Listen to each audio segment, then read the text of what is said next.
Boa noite a todos. Iniciando a nossa segunda noite do 5º Seminário de Pesquisa em Planejamento e Gestão Territorial, teremos a presença do analista ambiental do ICMBio, lotado na APA da Baleia Franca e ex-presidente do IBAMA, mestre Simão Marrul Filho, que estará abordando o seguinte tema: gestão territorial e unidade de conservação. Convidamos para compor a mesa, como coordenador da palestra, o professor doutor Carlyle Bezerra Torres de Menezes, professor do curso de Engenharia Ambiental e Ciências Biológicas, e também professor e coordenador adjunto do Programa de Pós-Graduação em Ciências Ambientais e representante da UNESCO no Conselho Gestor da APA da Baleia Franca.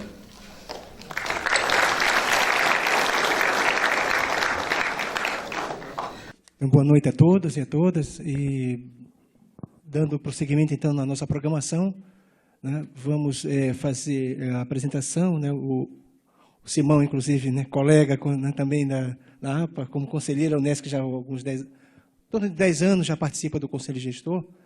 E na programação, né, quando nós estávamos pensando uma forma de fazer com que a questão da gestão de unidade de conservação pudesse ser melhor debatida na universidade, mesmo que há vários anos nós sempre estamos trazendo várias questões que vão ser debatidas antes mesmo de cada plenária, mas nós sentimos a necessidade de aprofundar essa questão, né?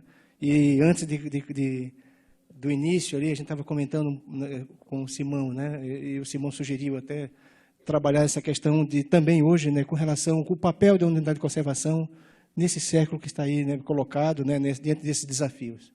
Então, eu passaria então a palavra, já sem me alongar mais, né, para o Simão, meu colega, né, e analista ambiental. E a gente também agradece, inclusive, a sua disponibilidade, né, sabe de tantas tarefas que lá na APA, né, e mesmo assim se colocou à disposição para estar aqui com a gente nessa noite. Obrigado desde já por ter aceito o nosso convite. Boa noite. Agradecer a mim, o Carlyle, eu acho que a UNESCO merece um agradecimento muito maior. Não apenas pelo convite a este seminário, a participação nesse seminário, mas ao seu papel como universidade, ao seu papel como instituição produtora e transmissora de saberes no Conselho da APA durante esses 10 anos. A sua participação junto com o professor Aldo e o professor Zeca, que também esteve em alguns momentos, tem sido da mais alta importância, da mais alta responsabilidade com a coisa pública, com o bem público, com o bem comum. Nós aqui agradecemos a participação da UNESCO. Conversava com o Carlyle que nós estamos iniciando um debate em vários círculos, muito interessante nesse instante. Qual o papel das unidades de conservação no século XXI? Apenas um território biológico? Apenas um conjunto de atributos sendo conservados para gerações futuras? Ou elas têm um papel mais importante do ponto de vista da dinâmica socioambiental neste século que já vai lá com seus 15 anos?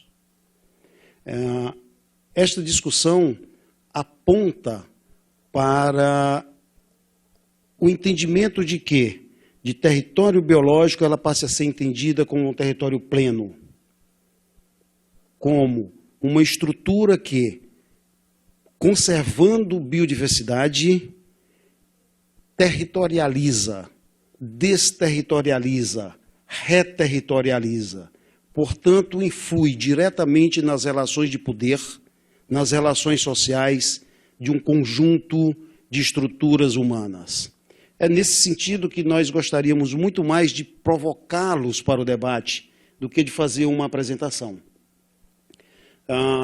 As unidades de conservação, aliás, os espaços especialmente protegidos, eles podem ser considerados assim desde a pré-história, pode-se dizer assim.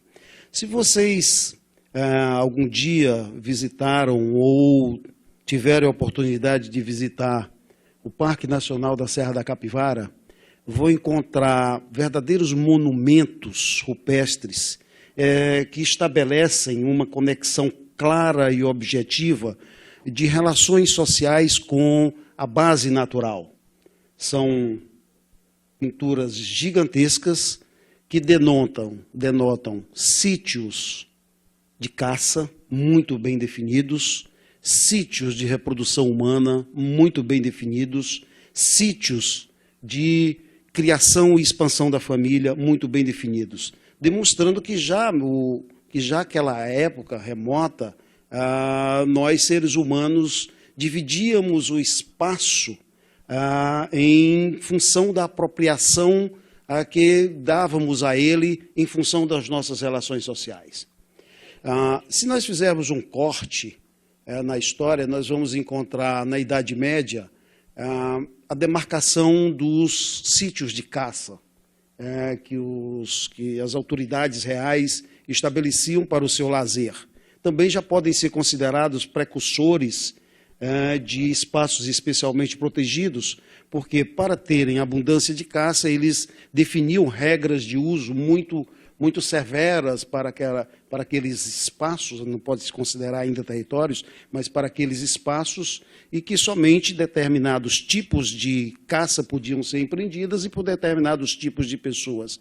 Começava ali, inclusive, uma relação muito interessante entre espaços especialmente protegidos e exclusão de populações humanas.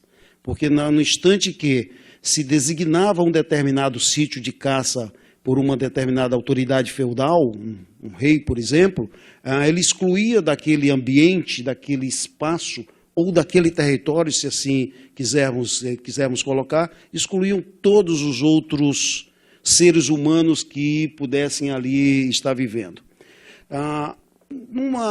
Num momento mais atual, nós vamos encontrar nos Estados Unidos o primeiro modelo de um parque nacional, quase como nós entendemos hoje, com a criação de Yellowstone, aí,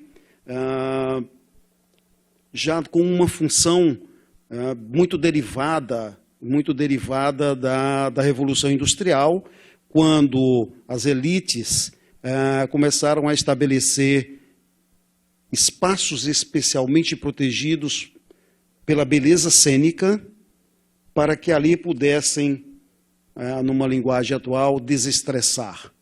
Eram verdadeiros espaços voltados ao lazer de determinadas estruturas populacionais, obviamente aprofundando aquele instante da história no período feudal, em que as populações humanas já não eram mais muito bem-vindas nesse espaço, a não ser para determinadas funções. Já não mais podiam se reproduzir como sociedade naqueles espaços. Esse modelo foi o modelo que prevaleceu em todo o mundo e no Brasil até meados dos anos 50, meados dos anos 60, quando outras categorias de unidades de conservação, agora introduzindo esse nome, esse termo, unidades de conservação, começaram a ser estabelecidas. Foram estabelecidas, além dos parques, que tinham a função precípua de proteger belezas cênicas, foram identificadas as necessidades de uma proteção mais direta às estruturas biológicas, ou o que chamamos de biodiversidade. Aí nasceram as nossas reservas biológicas, as nossas estações ecológicas, aquele grupo de unidades de conservação que hoje o Sistema Nacional de Unidade de Conservação classifica como unidades de proteção integral. Essas unidades de conservação, elas têm embora tenham objetivos levemente diferentes, elas têm um ponto que as une com muita propriedade, digamos assim. Não é permitida a presença humana, a não ser para fins muito específicos e muito furtivos, como é o caso dos parques, em que se permite visitação pública em determinados ambientes, pesquisa, educação ambiental. As reservas biológicas, em que se permite apenas pesquisa e educação ambiental. São unidades que desterritorializam absolutamente aqueles que construíram o território durante vastos períodos da história. Depois veio aparecendo as categorias que hoje o SNUC chama de uso sustentável. Nós temos no Brasil 3 destas categorias, fundamentalmente. As reservas extrativistas, que é uma invenção puramente brasileira, é uma estrutura ideológica extremamente forte, porque nasceu de uma luta, da conjugação de uma luta pela terra, com a luta pelo modo de vida e pela luta pela preservação da floresta amazônica. Nasceu no seio dos seringueiros, tendo como principal protagonista Chico Mendes. Da reserva extrativista, que já é uma unidade de conservação que, protegendo a biodiversidade, permite a existência de populações humanas, permite que um determinado extrato da sociedade produza e se reproduza, portanto, continue constituindo o território, aumentando a sua e preservando a sua densidade cultural. Desse conceito também nasceu o conceito de reserva de desenvolvimento sustentável, que é muito similar à reserva extrativista, porém permite a existência de terras privadas, de propriedades privadas, desde que suas atividades se coadunem perfeitamente com os objetivos da unidade de conservação. E uma terceira unidade de conservação que nós gostaríamos de lhes apresentar é a APA, a Área de Proteção Ambiental. Não confundir com área de preservação permanente. São 2 siglas que se aproximam muito, porque uma nós chamamos APA e outra nós chamamos APP, mas que são completamente distintas. As APPs são aquelas criadas pelo Código Florestal e que existem e são consideradas de preservação permanente pelo simples fato de existirem e por assim serem entendidas na base legal. Topo de morro, margens de rios, dunas, tudo aquilo que encontramos no Código Florestal. E as áreas de proteção ambiental, que são unidades de conservação que, para existirem, precisam, assim, ser declaradas pelo poder público. Gostaria de lhes apresentar uma APA, por favor. Esta é a APA da Baleia Franca.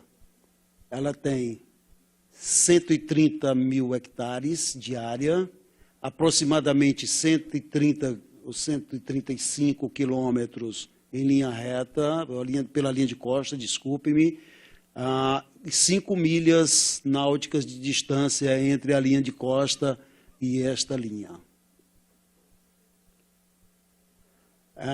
Esta APA foi instituída em 2000, com os seguintes objetivos. Proteger a baleia franca austral, ordenar a ocupação e ordenar o uso dos recursos. Esta estrutura fraseológica é interessante porque ela é apenas separada por vírgulas. Não há um encadeamento subordinativo entre um objetivo e outro. Portanto, entende-se que a APA não tem como objetivo principal proteger os indivíduos de baleia franca que aqui vêm no seu período de procriação. Tem, na realidade, na conjugação dos 3 objetivos, proteger a baleia franca, ordenar a ocupação e ordenar o uso dos recursos, pode-se ler como criar condições para que essa estrutura ecossistêmica tenha saúde suficiente para que os indivíduos de baleia franca que vêm aqui se reproduzirem o encontrem da melhor forma saudável possível. Esse é um entendimento que se pode ler desta conjugação de verbos ordenativos do conjunto de objetivos da APA. Ora, por que não se diz que o objetivo princípio, o primeiro, o único, exclusivo é proteger a baleia franca austral? Porque existe uma lei que a protege na sua integralidade. Existe uma lei que tem apenas 2 artigos e que é extremamente forte.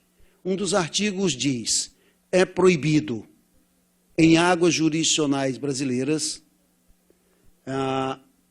perseguir, pescar, molestar cetáceos. Portanto, não apenas as baleias francas austrais, mas todos os cetáceos. Artigo 2º, pena 2 anos de reclusão.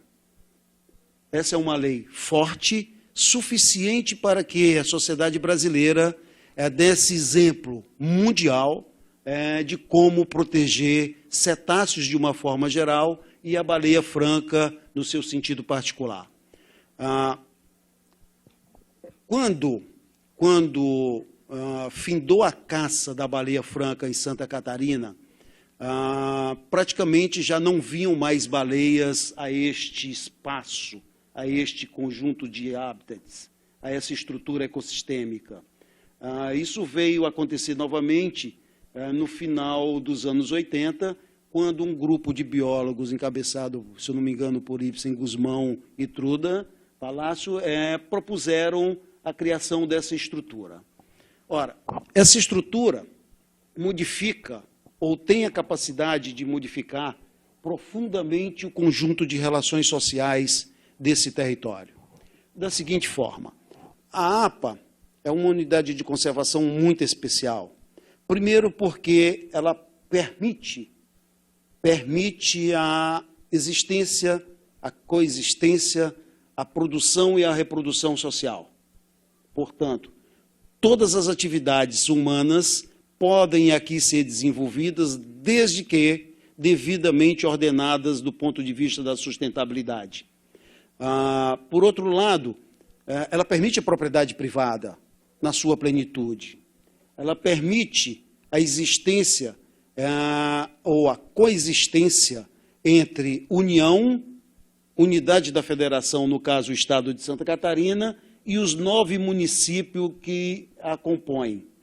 Portanto, ela não dissolve nenhum ente federativo, como é o caso dos parques, das reservas biológicas ou das estações ecológicas, que quando um dos entes federativos criam, dissolve os outros entes federativos, porque a propriedade passa a ser exclusiva daquele ente federativo que cria, inclusive tendo a obrigação de indenizar a propriedade privada ali existente e retirar todos os seres humanos que neles habitam. Isso não ocorre na APA. Isso cria um desafio profundo para uma sociedade. Como construir um conjunto de relações sociais que se apropriem dos recursos ambientais, porque para se reproduzir como sociedade é preciso se apropriar dos recursos ambientais, sem degradar o ambiente a ponto de prejudicar ou de inviabilizar a existência ou o frequentar desta vida especial que daqui faz uso a baleia franca. Este é o grande desafio. Este é o grande desafio que se impõe tanto aos 3 entes da federação como ao conjunto social que daqui faz parte. Esse desafio pode ser enfrentado a partir de um instrumento chamado plano de manejo. E a partir, principalmente, da Constituição de 88, com as suas estruturas de participação social, que vieram a desembocar na disposição que o Sistema Nacional de Unidade de Conservação instituiu, que são os conselhos das unidades de conservação. Essas 2 estruturas, o plano de manejo, que na realidade, no caso da APA, e no caso também, no nosso entender, das outras unidades de conservação, daí a discussão se elas são ou não um território, se constitui, no caso desta unidade, um verdadeiro plano de gestão territorial. Porque influencia profundamente nas relações de poder e nas relações sociais de apropriação dos recursos. Então, não podemos mais considerá-lo apenas como um território biológico e, assim, dentro do conceito pleno de território. O plano de manejo desta unidade, que começa a ser elaborado, ele tem algumas características importantes na sua concepção que estão sendo debatidos com profundidade no Conselho da APA e que nós gostaríamos de convidar essa unidade acadêmica, essa comunidade acadêmica, a dele participar. Disse o seguinte, que, tendo essas características, o plano de manejo da unidade deve ser constituído fundamentalmente de um diagnóstico, que não deve ser entendido como um diagnóstico acadêmico, científico, apenas com base no conhecimento científico, porque esta região, dotada de cultura, de estruturas culturais extremamente fortes, do ponto de vista da historicidade dos grupos humanos, também tem conhecimentos a aportar na caracterização da unidade. Daí nós estamos chamando muito mais de caracterização do que de diagnóstico. Em seguida, deve-se construir socialmente, e aí construir socialmente significa construir com o Conselho e para além do Conselho, envolvendo todos os grupos sociais, pescadores, moradores, industriais, artesãos, comerciantes, estrutura de apoio e desenvolvimento do turismo, todas as atividades, os grupos de atividades humanas que aqui existam, discutir que cenário nós gostaríamos de ter para este território, digamos, daqui a 20 anos. O que nós gostaríamos de ser daqui a 20 anos? Obviamente, mantido o seu objetivo de conservação de biodiversidade. Ora, construir um cenário futuro significa a necessidade de um processo social de transição entre o presente e o futuro. Esse processo de transição indica a necessidade também de construir zonas de uso. Zonas de uso, obviamente, seria a destinação de determinadas regiões no território para determinadas atividades que tenham determinadas características. E um conjunto de normas de uso, que definiriam como as atividades humanas deveriam se desenvolver para que se atingisse esse cenário futuro no espaço X determinado pelo conjunto social.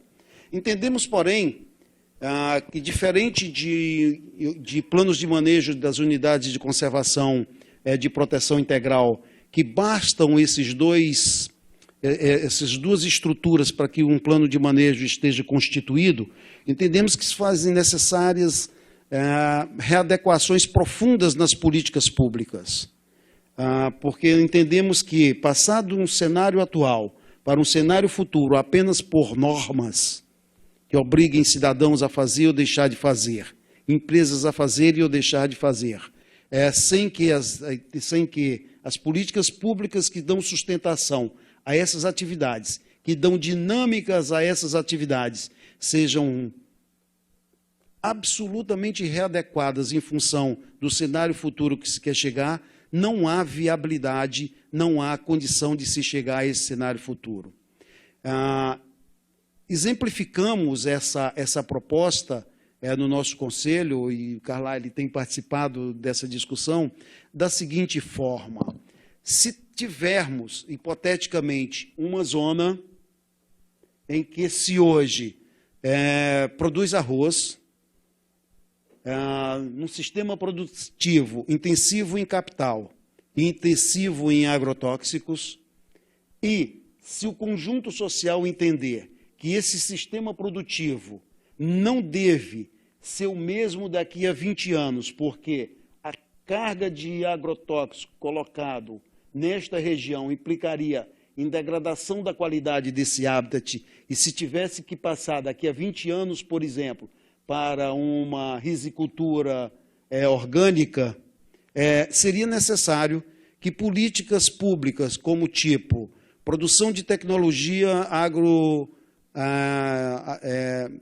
de cultivo de arroz pela empresa Pagri, que produz tecnologia para a agropecuária no estado de Santa Catarina, fosse readequada. Seria preciso que a estrutura de crédito rural fosse readequada. Seria necessário que a estrutura de armazenamento de arroz fosse readequada. Seria necessário que a estrutura das compras governamentais fosse readequada. Portanto, que um conjunto de políticas sociais, de políticas públicas, fossem capazes de fazer essa norma ganhar efetividade. Porque nós entendemos que só a norma e o poder de fiscalização do Estado não seria necessário para tal. Essas são as premissas do plano de manejo que nós começamos a construir. O outro ponto fundamental como estrutura de gestão desse território está no que nós chamamos de gestão participativa. Gestão participativa tem sua raiz primeira no próprio artigo 1º da Constituição Federal. Nossa Constituição hoje diz que o poder emana do povo, em seu nome e por ele será exercido na forma da lei. Isso muda completamente a participação social em relação às constituições anteriores deste país. O Sistema Nacional de Unidades de Conservação e o próprio artigo 225 da Constituição, tendo como base essa cláusula pétrea absolutamente fundadora do nosso Estado atual, determina que toda a gestão da unidade de conservação se constitua de forma participativa, tendo o seu momento ápice, digamos, no seu conselho. E nós exercemos plenamente este mandamento constitucional legal. O Conselho da APA se constitui de 3 setores: o setor público, o setor de usuários e usuários de recursos, assim entendido todos aqueles que usam recursos ambientais na APA, e ONGs ambientalistas. Portanto, o nosso conselho paritário não é constituído de um par, é constituído de um trio. Ele difere fundamentalmente do conjunto dos outros conselhos de unidades de conservação. Nós encontramos aí a expressão de que todos os setores da sociedade deste território podem ali se manifestar, podem ali expor suas contradições e assim construírem a estrutura de gestão participativa. É interessante observar, do ponto de vista da gestão territorial, um fato importante. Por não dissolver os outros entes da federação, nós nos encontramos na seguinte situação. O plano de manejo da APA decorre de uma lei que nós chamamos da lei do SNUC, que tem o mesmo peso legal que a lei do gerenciamento costeiro, que institui os planos de gerenciamento costeiro, que são desenvolvidos e geridos pelo Estado e pelos municípios. Da mesma forma que encontramos a lei das cidades, da qual nascem os planos diretores. E nós não encontramos, de uma forma clara e objetiva, não encontramos sinais ou evidências ou fatos que nos levem a crer que uma dessas leis tenha mais valor legal ou tenha mais estatura legal do que as outras. Portanto, nós temos 3 instrumentos de gestão territorial neste território que se equivalem. Aí nos encontramos num ponto que devemos exercer o máximo de cooperação entre União, Estados e municípios para que um não anule o outro, muito pelo contrário. Um venha a ser tributário e contribuinte do outro. No entanto, nós entendemos da seguinte forma: se nós observarmos que temos apenas recortes do espaço municipal, por exemplo, aqui um pouco do recorte do município de Incão, um recorte do município de Jaguaruna, um recorte do município de Laguna, e assim sucessivamente até costão central do município da cidade de Garopaba, sendo que nos outros municípios, até o sul da ilha, há Pessoa Marinha.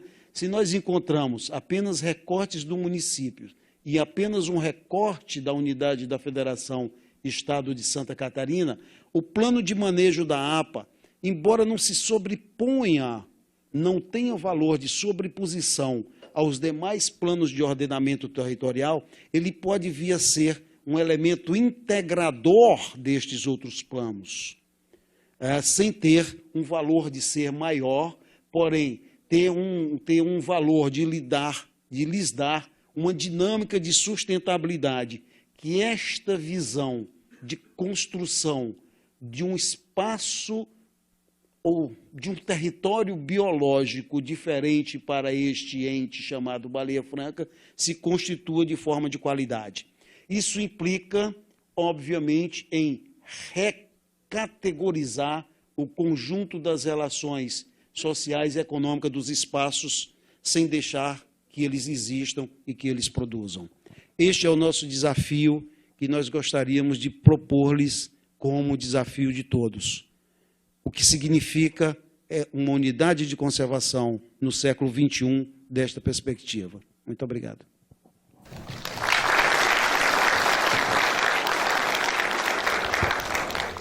Na medida de que a Unesc, né, ela vem participando desde o início, né, o Simão lembrou muito bem, desde o início da constituição do Conselho Gestor, né, e aí aquelas discussões anteriores, 2004, 2005, e inclusive nós vemos aqui presentes, né, professores, alunos, né, de diversos cursos, também pessoas da comunidade externa, de outras instituições, inclusive, também, que estão participando, estão participando conosco aqui desse evento. E o Simão, ele colocou uma questão importante e uma responsabilidade para nós, né? Quando nós pensamos em tema para hoje, né? E lembrando lá atrás, né, professor Nilson, né, quando estava discutindo a questão da estrutura e outros professores que participaram do evento, e a sugestão de que nesse segundo dia nós trouxéssemos a questão da gestão de unidade de conservação.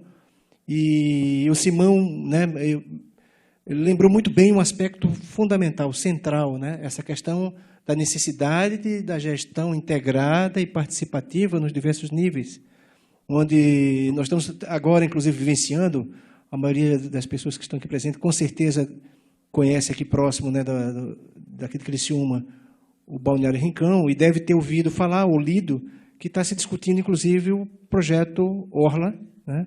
Está sendo colocado em discussão, inclusive com audiência na semana que vem, várias audiências já aconteceram, e ali é o espaço que está se dando, inclusive, os conflitos com relação ao uso desse território, esse recorte, né?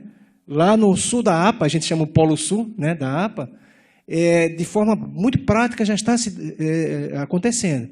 Existe a discussão do próprio plano diretor do município, né? O plano gerenciamento costeiro, na discussão, discutindo já o projeto Orla, que vem dentro da própria concepção, né, colocada com audiências, e o município está trabalhando nessa perspectiva, juntamente com o plano de manejo que agora, né, se coloca como um próximo desafio. A próxima gestão, só para trazer uma informação que talvez nem todos tenham, a semana passada, 15 dias atrás, nós tivemos a eleição da nova composição dos conselhos. A Unesc foi reconduzida, uma eleição, inclusive com relação aos usuários, foi bem disputada, né? Vocês imaginem que são 42, a estrutura da APA, são 42 conselheiros, 14 de forma paritária, né? 14, nem sempre paritário, porque alguns espaços talvez não são preenchidos, mas o poder público, os usuários e ONGs. A Unesc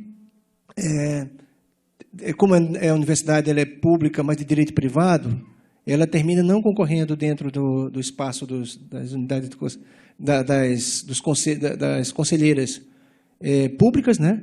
Também não é ONG, e ficamos como usuário. É uma questão interessante que vem desde o início. Mas esse espaço nós estamos ocupando, junto com colegas de outras universidades também. Pela primeira vez, a Unisul foi eleita, depois de 10 anos, eles disputaram, né? Mas das outras vezes não tinham se colocado, e agora estão conosco lá também. E é bom que tem uma visão diferente, uma contribuição também com outros grupos de professores, de alunos, e com uma outra perspectiva, né? São 4 universidades hoje. 4. A UFSC, né? A UDESC, Unisul e UNESC. Então, e existe todo um trabalho, e o Simão com certeza já nos provocou, inclusive a nós, né, participarmos desse processo, porque existe um campo de trabalho no intervalo, na realidade, antes de nós começarmos o debate, lá estava comentando com o Hugo, né, o professor Hugo, com relação ao campo que tem de trabalho dentro desse espaço, o que a universidade pode colaborar no sentido de contribuir com ferramentas de gestão, plano de manejo, né, que vai desde cartografia, geoprocessamento, a questão em todos os aspectos, né, das ciências biológicas, engenharia ambiental, arquitetura, planejamento, engenharia civil, enfim. Nós temos aí um campo formidável, e aí a responsabilidade nossa é muito grande, porque nós estamos né, desde o início participando, e apesar das contribuições foram, né, acredito que a gente tenha feito um papel até agora, né, que com certeza contribuiu, mas agora vai ser muito mais ainda. Porque o plano de manejo agora que começa, né? Agora que começa, de fato, o zoneamento econômico ecológico, né? A definição dos espaços, né, de ocupação. Então, é nesse sentido, né, eu queria depois também abrir para a plateia, com perguntas, com questionamentos, né, com contribuições também, nessa perspectiva de que eu sempre comento que a participação nossa lá, eu falo que foi um pós-doutorado, né, esses 10 anos lá. Não precisa nem fazer pós-doutorado, porque já está feito na participação lá no Conselho Gestor. Mas, e outros colegas também que têm participado, mas vai muito mais além da questão acadêmica. Muito mais, né? O Simão comentou muito bem, porque envolve uma questão prática, de aplicação prática da gestão territorial.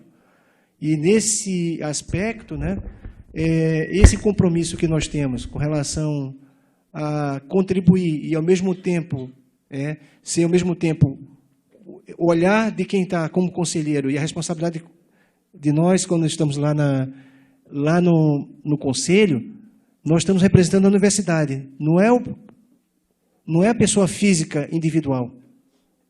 E eu queria que vocês depois também refletissem conosco e percebessem essa importância. Quando eu estou lá votando, e mais de uma vez as questões, mais de uma vez as questões são bastante conflituosas, e é isso mesmo que se dá, gestão de conflito, né, dentro desse território.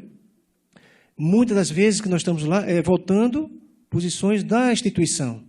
Não é o Carlyle, nem o Aldo, nem o Zeca, nem o... Né, é a Unesc que está votando, é a Unesc que está propondo. Então, por isso que essa constante realimentação, o retorno à discussão do debate, há pouco tempo, inclusive, nós fizemos isso com relação à questão do turismo de avistamento, né, um momento que houve de debate sobre a questão de uma ação, a questão do condomínio, inclusive um condomínio aqui próximo, condomínio aqui no Rincão, uma proposta de um condomínio, existia como discussão, né, como ponto de pauta, e nós reunimos um grupo de colegas, convidamos outras pessoas internas da universidade para debater, para que, quando nós chegássemos lá, a posição tem que ser da instituição e não individual.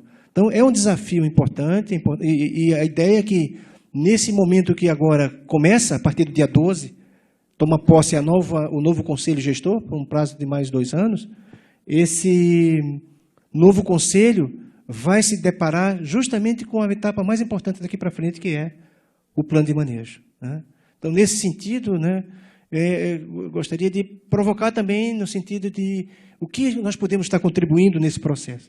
Fazer muito mais. Se nós contribuímos até o momento para a estruturação, para a consolidação do Conselho, questão do regimento interno, né, os processos democráticos de discussão, agora tem questões muito práticas, do ponto de vista que envolve, inclusive, praticamente todos os cursos da universidade têm, né, deve ter um papel importante na construção desse plano de manejo.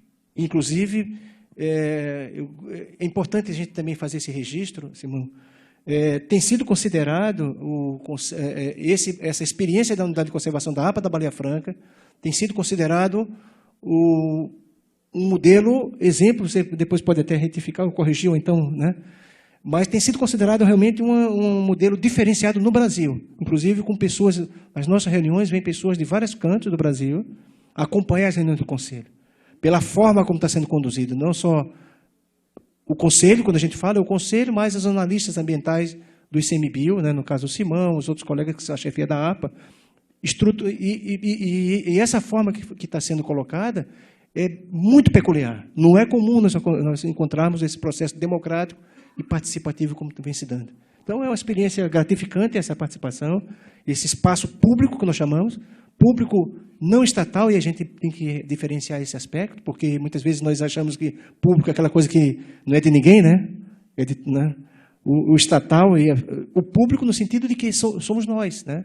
O Estado, o governo, né, é uma coisa, outra é público, né? Público de que a sociedade, de fato, participe. Então, esse processo, nós devemos ocupar esse espaço público, não estatal, porque, de qualquer forma, é um espaço dado, e nos apropriarmos dessa possibilidade, tentando, inclusive, garantir um espaço ainda. O que nos resta, né? Sempre falamos o seguinte, o Estado de Santa Catarina, o norte, existe muita coisa já, o ambiente muito alterado, problemática ambiental terríveis, né? O sul do estado, quer dizer, do sul né, de Santa Catarina para cá, nós temos ainda um espaço do território que é possível, inclusive, fazer com que as políticas, muitas vezes equivocadas, né, aconteçam também aqui na ocupação desse território na região sul. E a APA tem esse papel de garantir essa preservação com o desenvolvimento. E é isso que caracteriza a unidade de conservação de uso sustentável. É colocar em prática o conceito de sustentabilidade. Então, era essa provocação que eu queria fazer, né?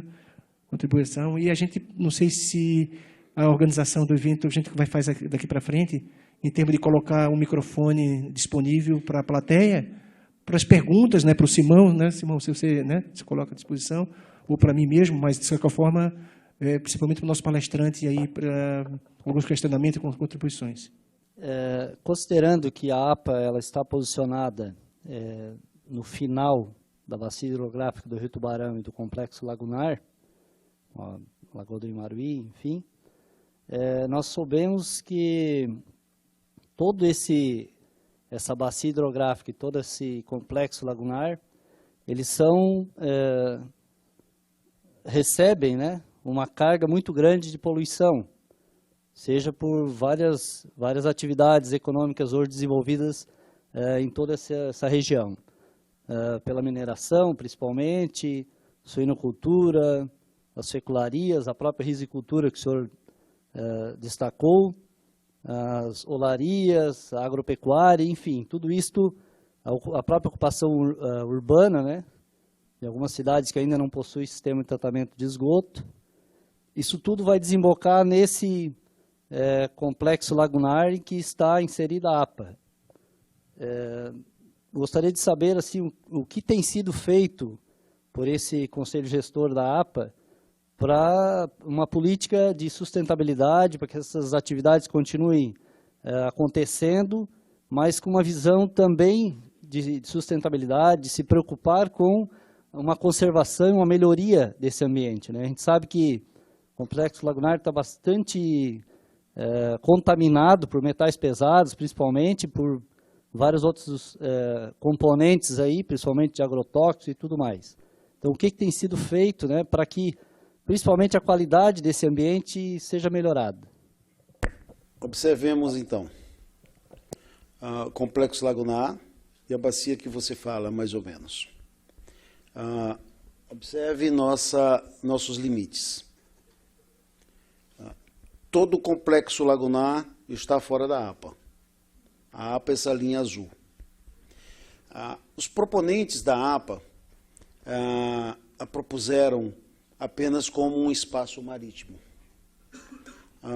Alguns colegas discutiram à época, aí no final dos anos 80, final dos anos 90, desculpe-me, até o momento de instituir a APA, no ano 2000, de que algumas porções terrestres deveriam ser incorporadas à APA, no sentido de que a dinâmica com maior potencial de degradação do espaço ou da estrutura ecossistêmica que as baleias frequentam no seu período de procriação, ocorriam nestes espaços e não necessariamente na água. É lógico que ela não podia ser isso.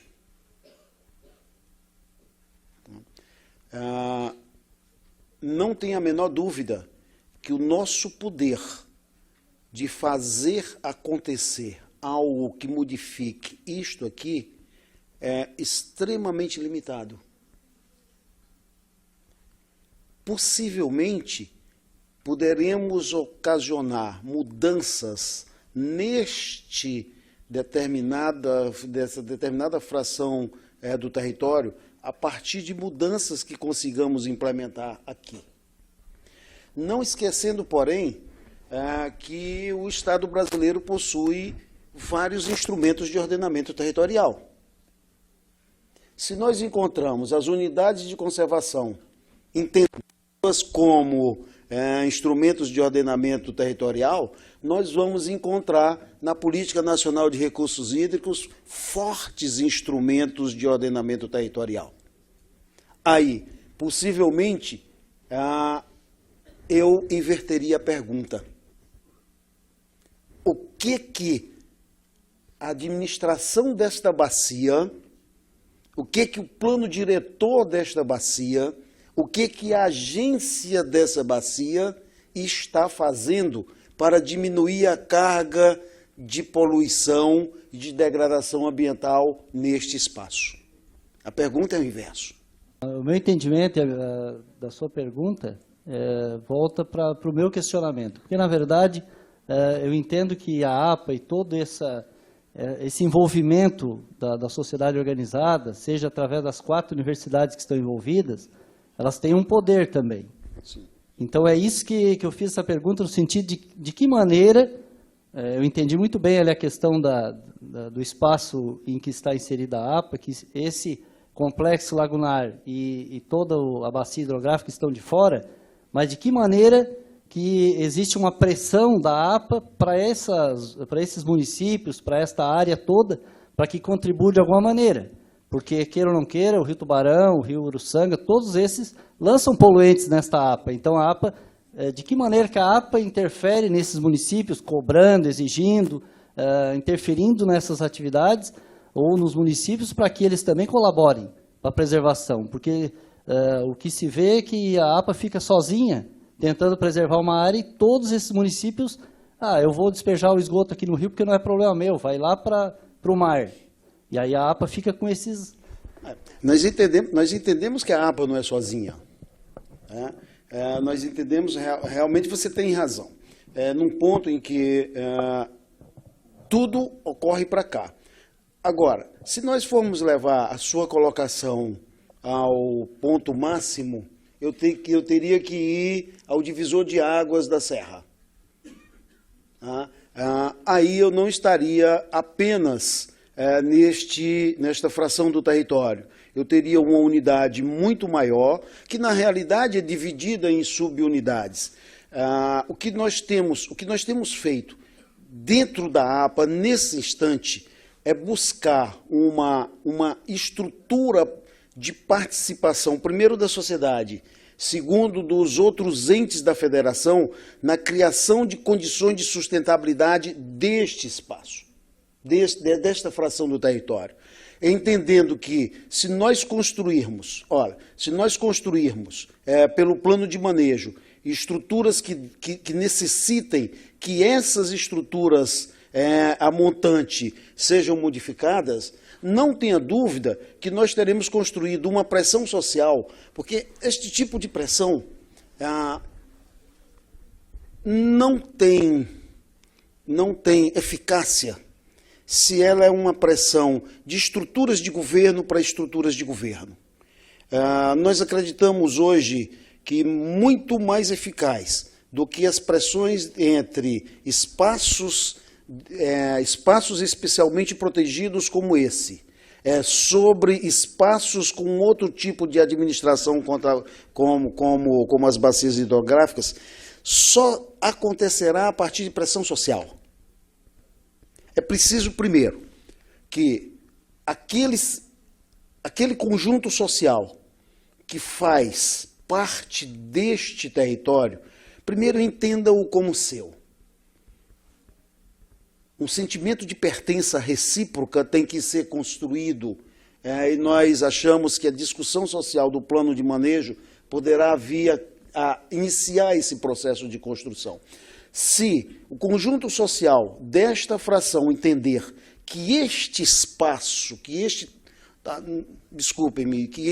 fração do território é sua cultura precisa de qualidade, qualidade ambiental, o desenvolvimento de suas atividades necessita de qualidade ambiental, ela vai começar a fazer pressão retro, no sentido de que aconteça para cima. Por decreto não vai acontecer. Só por mobilização social. E aí, a mobilização social não necessariamente deve partir da unidade de conservação APA. Há um conjunto social aqui. O que esse conjunto social tem feito? Se imagine, antes da baleia, quem sofre os efeitos da poluição de tudo que vem aqui são seres humanos que aqui habitam. O que eles têm feito? Que pressão eles têm feito para que o Comitê de Bacia se institua e faça a bacia funcionar no sentido de ter uma estrutura classe 2, por exemplo. Então, essa é a minha inversão. De uma unidade de conservação para um comitê de bacia, sim, mas da sociedade para o comitê de bacia, 2 sim, ou um sim exponencial com um sim. Como a raiz,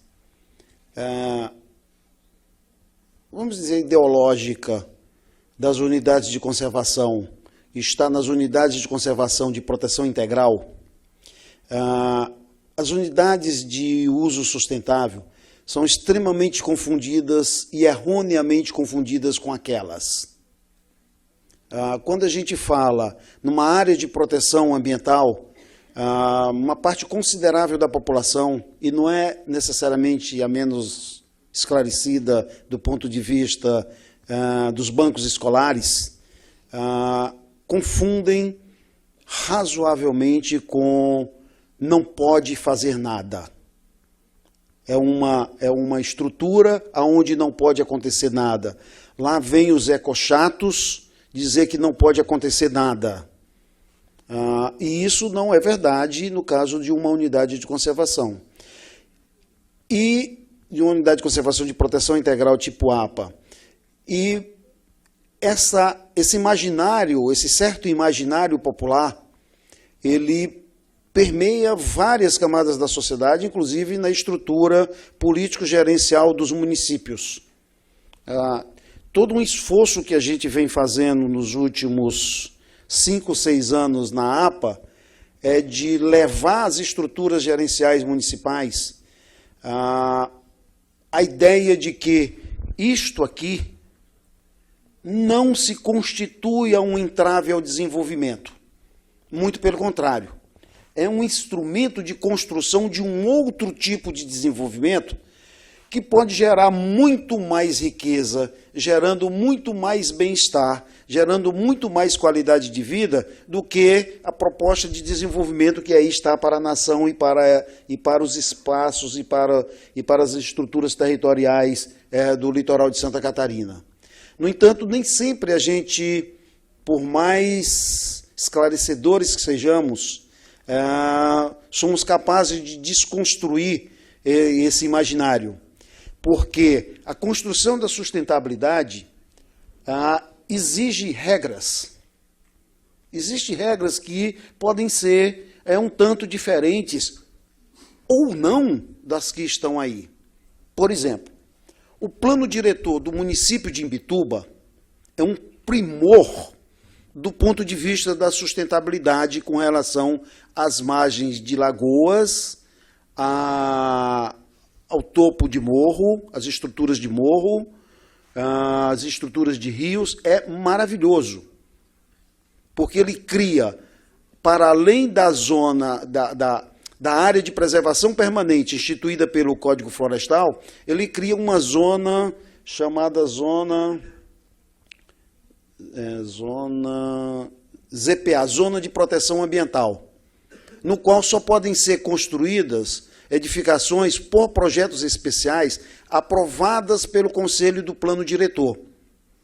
No entanto, devido a uma outra estrutura legal do município, que diz que só pode dar alvará a quem tem propriedade da terra, e a maioria dessas terras são posse, as pessoas não vão buscar o alvará e a prefeitura não pode cobrar, e ela não tem estrutura de impedir que as pessoas construam suas casas. Não estou falando, inclusive, casas para fins de veraneio, estou falando casas para estruturas de moradia. Tá? Então fica difícil, de certa forma, você convencer, você estruturar junto ao poder público determinadas regras adicionais, quando determinadas regras de sustentabilidade já existem, mas que o conjunto da estrutura cultural não é capaz de fazê-las funcionar. Tá? A constituição de fundos também é uma coisa muito, uma estrutura muito complicada, porque isto aqui não são terras públicas, isso aqui não são estruturas públicas, tudo isso aqui é privado. Obviamente que tem alguma coisa de terras de marinha, na faixa de 33 metros da pré-amar de 1831, tá? Mas a grande maioria aqui são terras privadas. Então, você constituir fundos públicos para investimentos privados é uma coisa um tanto complexa. Tá? No entanto, é possível se desenvolver com os municípios uma troca de energia, de construção de capacidades municipais para a gestão ambiental. Por exemplo, é o que temos feito com o município de Imbituba, onde a gente tem uma relação de interação com a recém-criada Secretaria de Meio Ambiente e com o Conselho Municipal de Meio Ambiente, do qual nós temos assento, é muito forte no sentido de capacitar a estrutura municipal para que ela funcione com melhor qualidade. A APA, em que sentido a APA poderia colaborar para que os comitês de bacias, que esse menino falou agora há pouco aí, se tornassem mais eficientes? Em que sentido, na sua opinião, que o conselho da APA, a APA, pudesse colaborar nesse processo? Primeiro, oferecendo a nossa experiência de constituição do próprio conselho. Para constituir esse conselho, nós visitamos em torno de 350 organizações no território. Organizações públicas e privadas, entendendo como organizações privadas, não empresas em si, tá? Mas órgãos representativos dos setores. Esta primeira rodada, ela se deu no sentido de apresentar a APA, apresentar a proposta do Conselho e convidá-los a participar do Conselho. Marcando sempre uma discussão coletiva. Nessa primeira discussão coletiva, nós tivemos, você participou desde o começo, né? Eu acho que tivemos em torno de 100 organizações, que começaram a discutir a formação do Conselho, do ponto de vista da legitimidade e da representatividade. Desembocou numa segunda reunião que deu formato ao Conselho atual. E o Conselho atual, professor, ele eu não diria que ele é antissistêmico, tá? Ele é alguma coisa do tipo um ponto fora da curva. Tá? Um ponto fora da curva já na sua própria estrutura negociada com a sociedade, que é este conselho tripartite, tá? Em que nós temos um conjunto de cadeiras destinadas aos entes públicos, um conjunto de cadeiras na mesma proporção destinada aos usuários de recursos e um conjunto de cadeiras destinadas às organizações não governamentais, dando assim poder de participação ao conjunto da sociedade. O segundo ponto é o modelo de composição de assentos. O Conselho não é... As instituições que fazem parte do Conselho não são indicações do chefe da unidade. Ele se dá por um processo eletivo que se constitui da seguinte maneira: baixa-se um edital público, publicado no Diário Oficial da União e dos principais jornais da região, tem se feito principalmente no principal jornal do Estado, convidando a quem quiser a se candidatar a ser candidato e eleitor ao mesmo tempo, obedecido, obviamente, a um conjunto de critérios. Tá? Feito isso, os setores se reúnem e se elegem entre si, num sistema muito parecido com o caucus americano, tá? De escolha de candidatos, onde pequenos grupos votam, escolhem quem os representa dos outros pequenos grupos, por consenso de nomes de instituição. É um sistema bem complexo, mas perfeitamente assimilado e que gera uma representatividade muito grande daqueles que são eleitos. Terceiro, pela forma, como o Carlyle colocou, democrática de se fazer a gestão do Conselho. Porque nós instituímos, e também fomos pioneiros no país, instituímos porque antes o presidente do Conselho, que é o chefe da unidade de conservação, tinha o poder. E nós dissemos, não, isso não é democrático, o poder está concentrado na mão do presidente. Então, constituiu-se um comitê executivo, que é composto por um representante de cada um dos 3 setores, escolhido em voto democrático entre eles, entre os 3 quais se elege o secretário executivo do Conselho, que é quem tem autoridade para elaborar a pauta. Ou seja, eu divido o poder entre a autoridade administrativa que preside o Conselho e a autoridade política que gere o Conselho. Então, a primeira coisa que nós temos a oferecer aos conselhos de bacia é uma experiência de constituição de um Conselho que nós não temos a menor humildade em dizer que somos um Conselho democrático, efetivamente democrático. O segundo, discutir com os próprios conselhos existentes. Temos participado, não de uma forma absolutamente efetiva, do Conselho da Bacia do Rio Tubarão. E temos colocado a nossa preocupação sempre de que é preciso que o Conselho se torne efetivo, que o Comitê de Bacia se torne efetivo. Não é possível ter sofrer na ponta, estruturas de cargas de poluentes que não me são devidas. Do ponto de vista legal, é impossível fazer algo mais. Do ponto de vista político, é mobilizar a sociedade para que vá às cabeceiras dos seus rios e tome conta deles, efetivamente. Não podemos fazer mais do que isso. É impossível fazer, neste momento é impossível fazer mais do que isso. Possivelmente, ao termos um plano de manejo estruturado da forma como nós colocamos, que aponte cenários de futuro e políticas públicas que sejam capazes de fazer a transição entre o cenário atual e o cenário futuro, isto influencia os comitês de bacia a tomar posições semelhantes. Não vejo como ir além disso nesse instante. É muito pouco, mas é o que temos. Até contribuindo um pouco, né, que um colega, inclusive, levantou também um questionamento, fica até um dever de casa também, né? Se vocês puderem olhar o Plano Nacional de Recursos Hídricos, exatamente isso que o Simão está colocando, o artigo 3º diz que, e aí por isso que o Simão devolveu a pergunta, né? inverteu, porque está lá no artigo 3º. Tem que haver Política Nacional de Recurso Hídrico. Tem que haver integração entre a gestão da bacia hidrográfica e a unidade de conservação, existindo ela lá no litoral.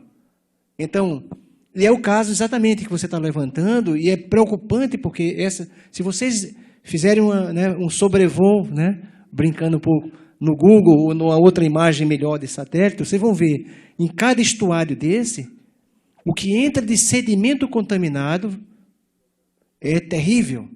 Diariamente é lançado sedimento do interior, ou seja, a poluição do interior do continente em cada um desses estuários. Se vocês pegarem, por exemplo, no estuário Laguna, se forem para o Vale do Itajaí, aquela pluma entra quilômetros, 30, 40 quilômetros dentro do oceano.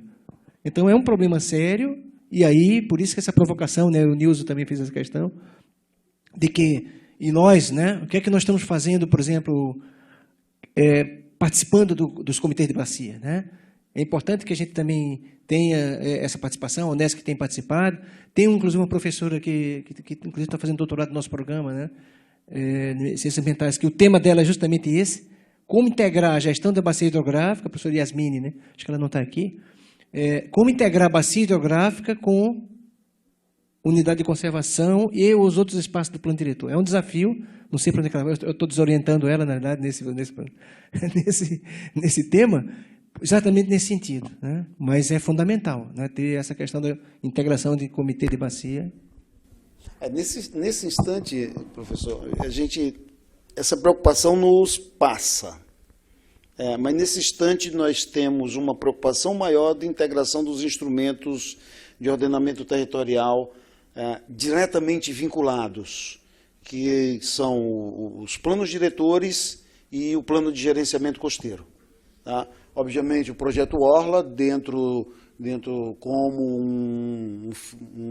um desdobramento do gerenciamento costeiro. Esse tem sido o olhar com mais acuidade. Tá? Temos olhado tanto para a estrutura da gestão das bacias, mas tem sido um pouco mais distante.